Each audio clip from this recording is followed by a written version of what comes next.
ഡിയേ, ഇന്നെന്തൊട്ട് സുവിശേഷ വായനയുടെ സമയത്ത് നീ ഇരിക്കണ്ടായിരുന്നേ? പ്രസംഗത്തിന് എന്തായാലും ഞാൻ ഇരിക്കണം. അപ്പൊ ഞാൻ നേരത്തെ ഇരുന്നു.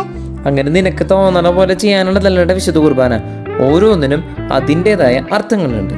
അപ്പൊ നിക്കുന്നതിന് അർത്ഥണ്ടാ? അതിനർത്ഥമുണ്ട്. വിശുദ്ധ കുർബാനയുടെ സമയത്ത് ജനങ്ങൾ നിൽക്കുന്നത് ഉത്ഥാനത്തിൻ്റെയും പ്രത്യാശയുടെയും സന്തോഷത്തിൻ്റെയും പ്രതീകമായിട്ടാണ്.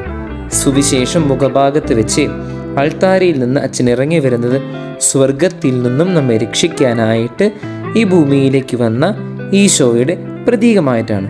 ആ ഈശോയോട് നമ്മൾ കാണിക്കുന്ന സ്നേഹവും റെസ്പെക്റ്റുമാണ് നമ്മൾ എഴുന്നേറ്റ് നിൽക്കുന്നത്. ക്ലാസ്സിൽ ടീച്ചർ വരുമ്പോൾ നമ്മൾ എണീക്കാണ്ടിരുന്ന് കഴിഞ്ഞാൽ ഭയങ്കര മോശമല്ലേ?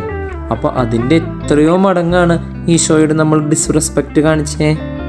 സോറി, ഇനി ഞാൻ ആവർത്തിക്കില്ല. അപ്പം ഇന്നത്തെ വചനം പഠിക്കാം.